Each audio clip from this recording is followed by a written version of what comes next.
We have 19 clients right now, various sizes. In terms of walk-ins, we fluctuate between sometimes some months we'll get 20 bookings, other months we'll get around 40. Right. But that's actually not our focal point. Yep. Our focal point is on developing relationships with larger corporates and small businesses as well too. Right.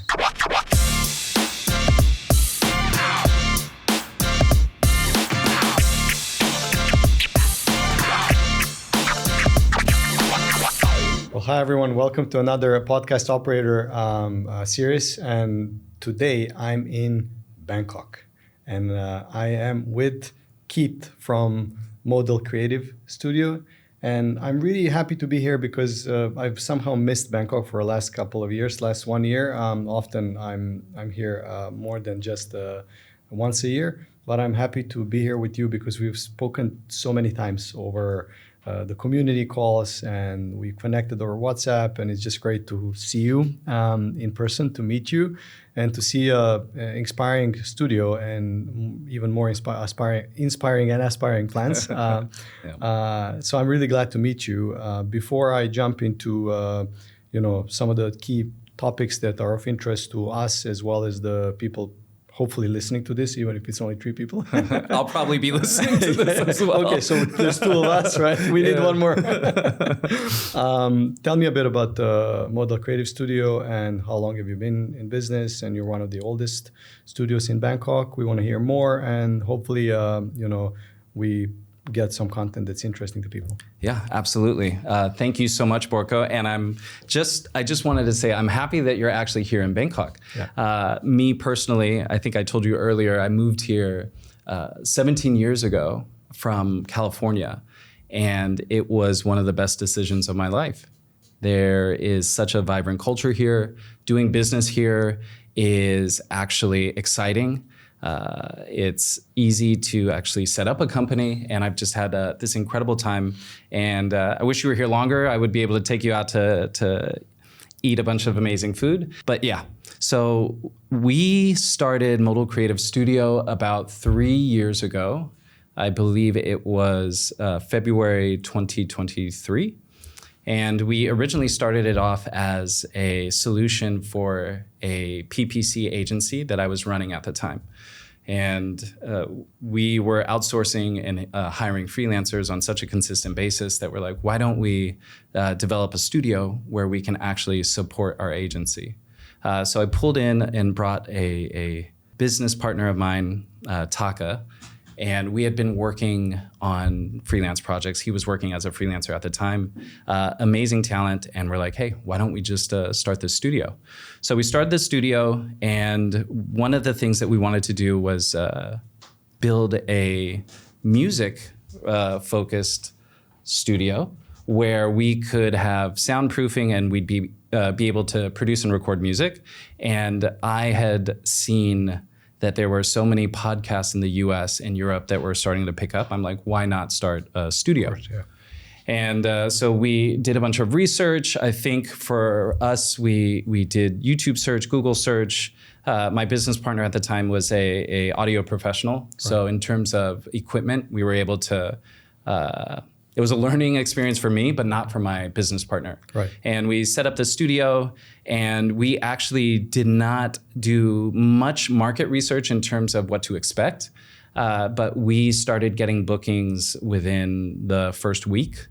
And after that, I think we doubled our bookings on a weekly basis, and then started going up and down, but generally speaking, just going up for the entirety of 2024. Right.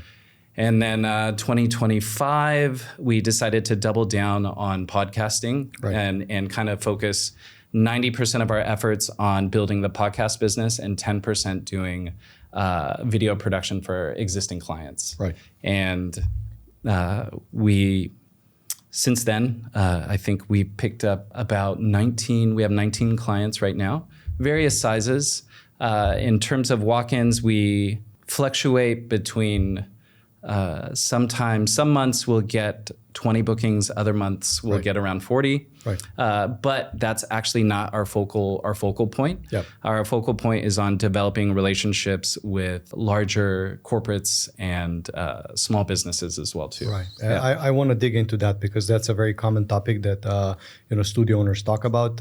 In pretty much every city we've either met or talked to studio owners is not necessarily walk-ins, but creators and the mass market, like long tail versus corporate market. And one thing that I'm also keen to hear about Bangkok, because there's a lot of people who are not living in New York and London and biggest kind of HQ type cities. Yeah. I'm keen to hear what's your perspective on the potential that this market has when it comes to branded podcasts or large corporate sponsored podcasts, and if that's something where you want to invest your time. And I know that you also have an agency that's partnering with the studios. You kind of have both. And are you setting that up or running that because you're serving more kind of bespoke work to corporates? How do you think about the future of that type of work when it comes to like pre-production, added services to corporates? Like that's big on our minds at Podster. We're investing heavily in that, and we feel that there's some level of convergence, and podcasts are becoming increasingly more popular in the corporate space. Yep, absolutely. And I think that's a great question. And I think because of my experience in marketing, I was kind of able to understand the needs of these larger clients more. So also being a founder and involved in the sales and BD side, I always kind of knew that podcasting as a vehicle for these businesses was great for lead generation, thought leadership, and building authority. Now, like you said, in the US, these markets are very advanced. They've been around for a while. And what I've noticed here, and you can take this and apply this theory to other industries in Thailand, is that it's usually around 3 to 5 years behind in terms of trend from the US. So I'll give you an example in terms of like Amazon, for example, delivery and delivery logistics.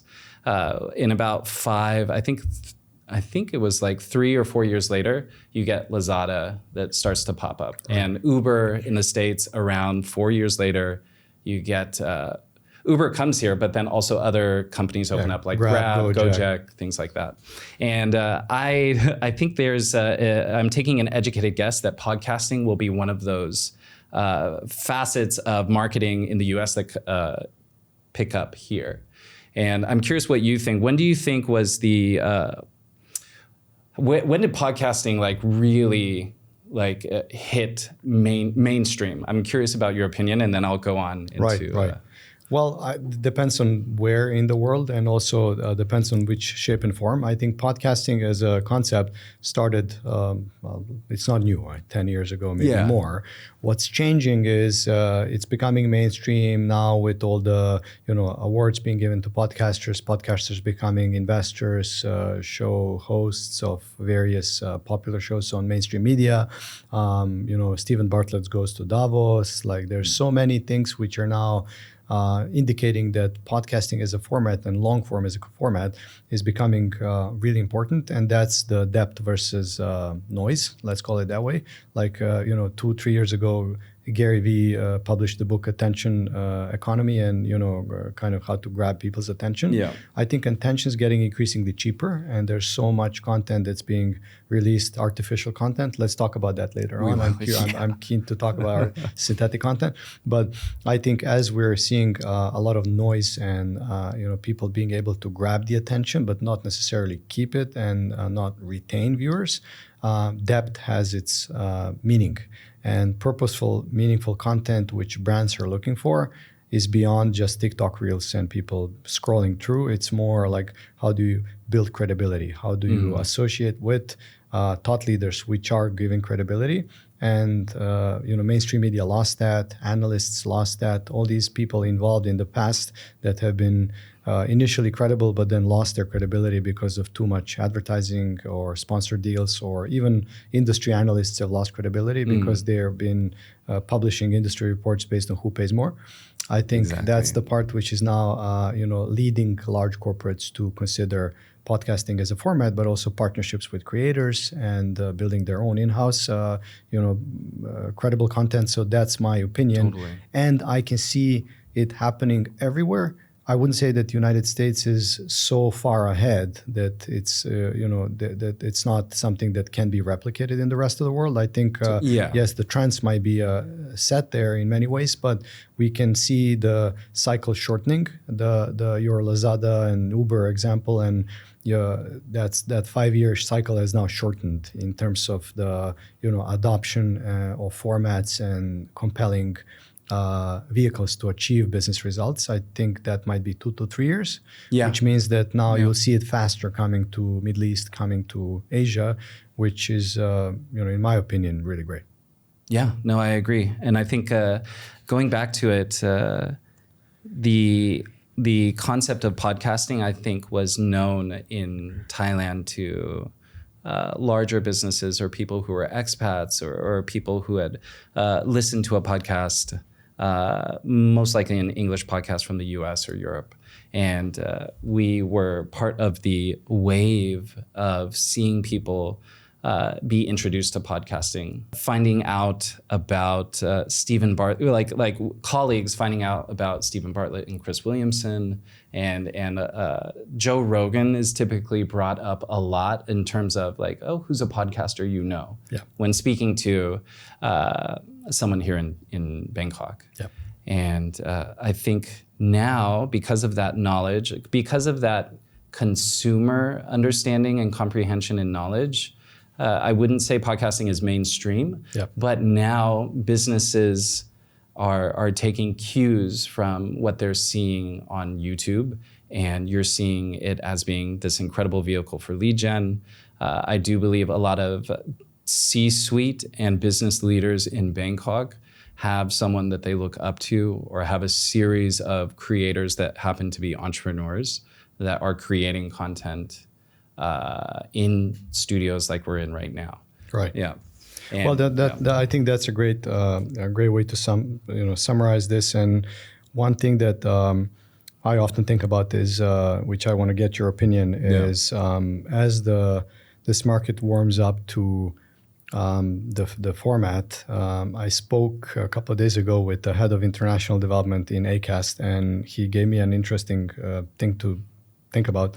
He said we have more demand for companies wanting to sponsor content and content creators and pay for ads than we have credible creators in some markets.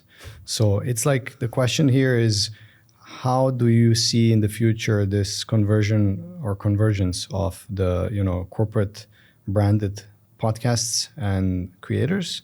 Do you see that? And what do you actually focus on? Like, let's dive into what you focus on in your studio in terms of attracting large corporates and making sure that they first understand the value proposition, and second, that you can fulfill on that demand, because clearly it's on the rise. And it's something rather new, even though it's existed before. But my impression that it was always, let's get some cameras together and shoot, versus now like a bit more thinking put in, a bit more thinking around the outcome, which kind of changes the game. Also a great question. And I think what you just spoken about the pre-production involved or the strategy involved, one of the amazing things about being a studio owner is that you're subject to these discussions, and you're also, in many cases, leading the conversation for a lot of clients that are considering like getting into podcasting. And to go back to the Acast reference, we have clients that come in with a sponsor already, like without having even started a podcast. They pitch the idea, and they're getting San Perrier, for example, as hospitality, and a variety of other brands as well too. Right. And I think it's the exploratory nature and the curiosity about the value of podcasting. And I see a lot of clever marketing teams and ad teams looking at what's happened in other markets and being like, I actually think collaborating or working with this creator early on is going to generate really good results in the future. And why not? Why not? This in terms of the ad, because it's a new type of channel, the ad spend or the costing is not as high as it would be in more developed markets as well too. Right. And you see the opportunity specifically for Modal in this area where you work with large brands, and like how do you see the edge which you bring in when you talk to large corporates, and what are your plans to specifically address that market? Because you and I talked about, making a decision in where your focal point is, and eventually making a bet on a certain market. Right? Because if you try to do everything, you can potentially try, but then you lose focus, you're potentially distracted, and you don't really bring your A game when you talk about certain audience group. So where's Modal in there? Absolutely. And I think I have to also take credit on the conversations that I've had with you on the decision to focus more on corporate and more on B2B. Yep. Not to say that the market isn't filled with opportunity with creators, but that's not the direction that we want to go. Right. I feel based on my experience in agencies too, I think it's the right play to focus more on corporate. And what we're doing now is also we bootstrapped this studio 3 years ago, basically, and it's been interesting seeing the growth of it and seeing all the types of creators that have come in. But when you look at the type of conversations that you have with corporate in comparison to the conversations that you're having with creators, I think there's just more opportunity in corporate. The sales cycle will 100% be longer in terms of trying to establish a relationship and close a potential deal with corporate. But I think it's a better strategic decision for a studio with our reputation, with being first in the market, and also with my experience as a founder. It just makes more sense for me to focus on corporate. Right. Yeah. Well, that's clear, and I love it. I think at some point you gotta focus and pick your swim lane and make sure that you deliver on the promise. Yeah. And it's great to hear you're thinking like that. Then one thing that I almost always touch on, regardless of if the studio operator and founder is from Middle East, from Europe, from the States, everyone's asking the same question, and that's, where do you see AI, synthetic content? Where do we, is it going to create more noise? Is it going to help us refine our offering? Is it going to kill the studios? Is it going to, where do you think the future lies when it comes to tech? And how does that impact our industry? Because clearly it's impacting every industry. Now the question is what's in it for us? Are you leveraging any of that tech? Are you testing? Are you having any bold attempts to embed it more into your workflow? How do you think about that?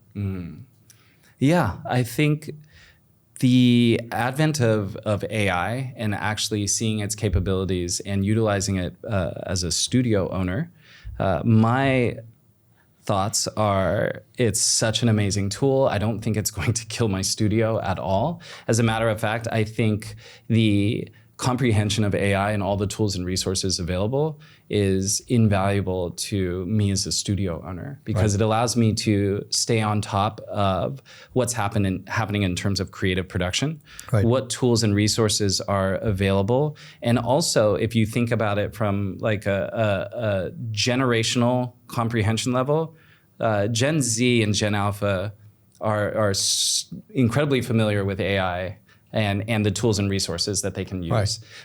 So the amount of AI video tools we test is staggering, and we test all of them. Every time someone refers me to a tool, I test it. I use it for post-production, or what's some of the use cases? I definitely post-production. I think in terms of pre-production, some simpler AI tools like developing a GPT specifically for podcast launching. Easy to do and potentially very valuable. And then on post-production, where I think the most value can be had is looking for AI tools that are capable of doing edits efficiently, and quicker than an editor. But the caveat to that is that these are still early model AIs. And can I say a tool for you? Like, of course. Yeah. We'll take Opus Clip, for example. Of course. It's I think we started using it about 2 years ago, and it was terrible 2 years ago from a editing standpoint. But as it's gone by, every single update gets a little bit better. You get things like B-roll being able to be added by an AI. And then you start to wonder, okay, so how do they make that decision? And how do they make that determining factor on why B-roll needs to get there? Right. And then every now and then it'll make mistakes. Like it'll put the B-roll on top of your face, or it will misread a keyword and give you something completely irrelevant to what's happening in the video. But it's able to quickly clip 30 short form from a 1 hour conversation. Yeah. And it wasn't able to do that like 6 months ago, right? Yeah. So, yeah, exactly. And now, so because we understand the nature of this AI tool and that it's constantly improving, we use it for things like clipping, but not actually providing that as a deliverable to a client. Rather, seeing what AI says are the most valuable pieces of the conversation. Right. And on post-production, that makes it really, it saves time. It saves time. It saves time for whoever's responsible for time stamping and finding the most interesting and valuable moments in the podcast. AI does it. And that we've seen is very, very accurate. Because what they're doing is trend research online and also keyword research to figure out what's going on and what's trending, and then applying that to the video. Wow. So that's one example. Opus is great. Cool. There's other creative tools like Kling, Nano Banana. That these are the things that everyone, let me rephrase, no one really knew about what these things were a year ago, and now I'm trying to get it adopted into my team's daily workflow. I love to hear how many. I'm impressed how many things have you tried that experimented with. I think that's what every studio owner should do effectively to reduce operating costs, increase efficiency, help clients more. I'm curious to hear what you think about the actual physical presence. Like I've heard stories where studios will capture image and sound, and then you'll have synthetic content. People don't need to show up in the studio anymore. They can be replicated, their avatar, their voice. Like where does that go?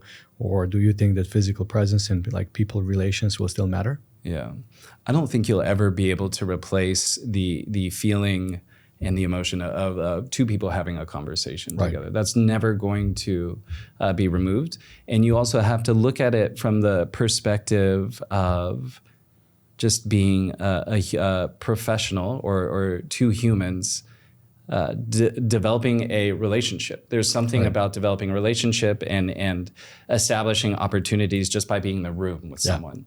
And if you're a digital double, your two digital doubles are talking to each other, there's no relationship building. It's synthetic is a really good word to use, right? Yeah. But now you look at it, us as a studio, we understand that. And maybe if you get someone like a client saying like, hey, I heard that we could build an AI avatar. And what do you think about this? Like clients say, I get that often. What do you think about this? And I think like, wow, that's amazing. Think about all the things that we can do and the efficiency that can be had by building your AI avatar. I'm not going to say stop doing podcasting, stop coming into the studio. If anything, let me manage this AI avatar. Let our team manage this AI avatar, and you let us know what you'd like to test with it. And then schedule your booking next week with who your guest is. That's how I look at it. Love this. This is great, and it's spot on. I feel the same way. And we've heard from many others the same. If this industry that sees hundreds and thousands of people walking through the studios can feel this, I think that's the right answer. Versus everything's going to be replaced by a MacBook, and and a good software on it. Yeah. So with that said, very last question, and then we can just freelance, Sure. kind of freestyle chat. One thing that's a theme for the community, it's a theme for our last event in New York. It will be a theme for the next one we run. The future of podcasting studios. Like, where do you see? Maybe we rewatch this in 2 years, and I'm curious to hear, where is Modal Creative Studio in 2 years? Where do you see the future of Modal? And where is the future of podcasting studios as a whole? As podcast studio owner community, as Podyx, even as Podster, right? We made such a big bet on this industry, and it's a huge bet. It's all in on the industry, and we truly believe that this industry has lots of potential in the next 5 years. But I'm just asking everyone the same question because I want to hear, what do you think specifically on, what does the future hold for us? Yeah. And I want to ask you the question as well, but I also am excited to give you my opinion. Yes. I think in the next 2 years, what we're doing as a studio is going to be more experiential. I definitely think with SMEs and corporates, they're going to want flawless customer service.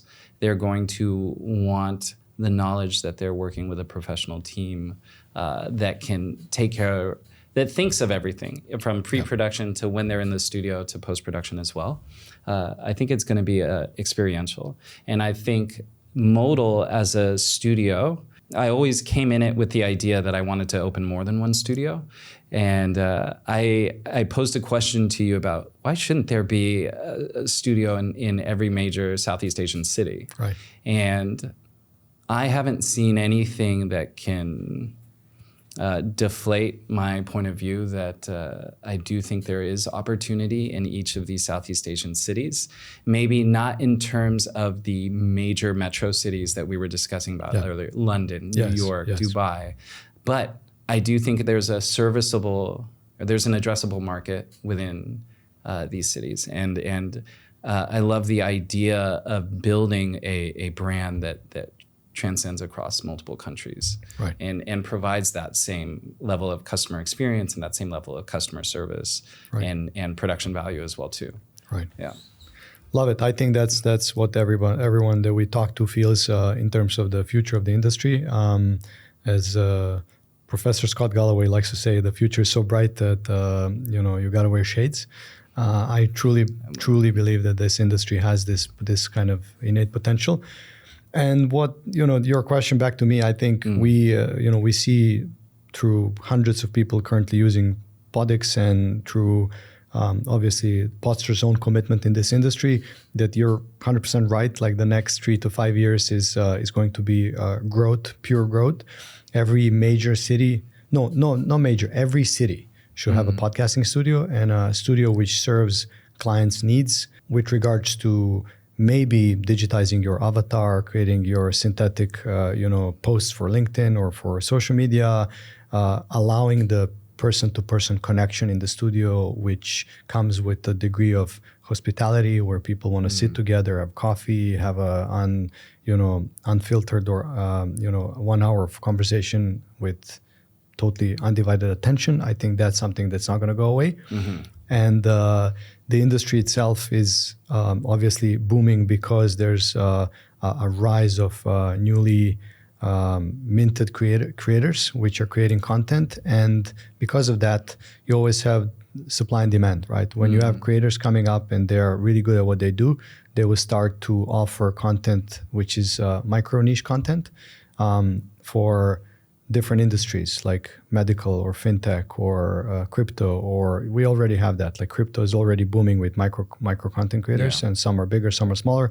But you'll see the same in manufacturing. You'll see the same in like neighborhood, pet shop, taking care of your dogs and cats in a specific part of town in Amsterdam. You have so much content that will be created by these people who are trusted, reliable, and credible for their communities, and that drives the traffic in the studio, because a lot of these people are focusing on their life, their kids, their families, their work. They're building their own companies.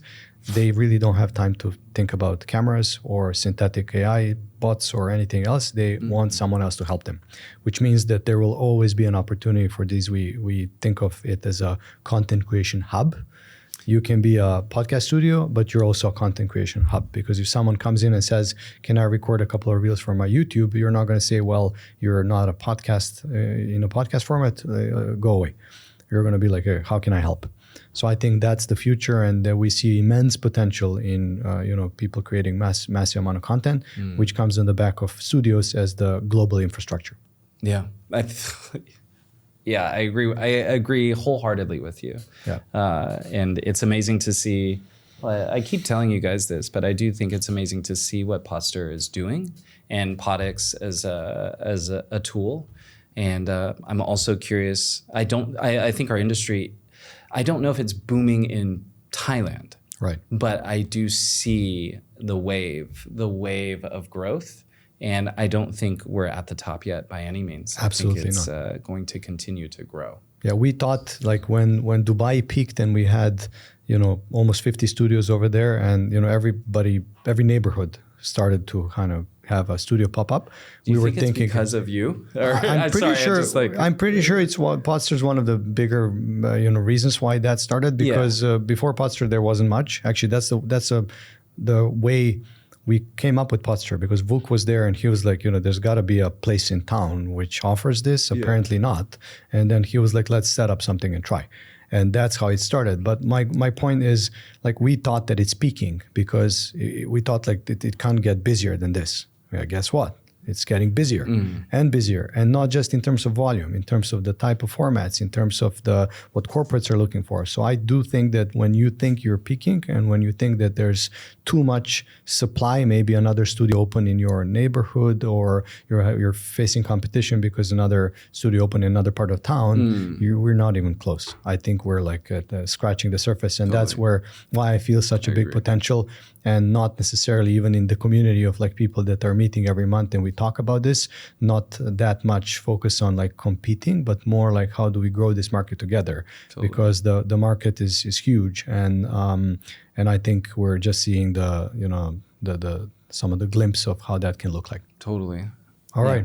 Well, man, thank you for hosting me here. Great chat. We could talk for hours. I think common topics, I think we did, actually. Yeah, we did. I think we did.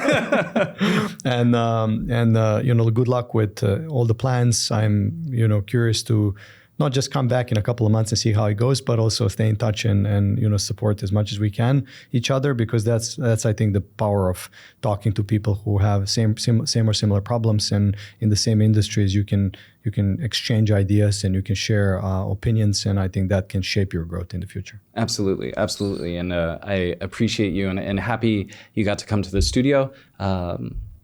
At a transition phase, but yes, in a couple of months, I'd love to have you back here. It'd be amazing. See the butterfly. Yeah, exactly. All right. Thanks, Keith. Thank you.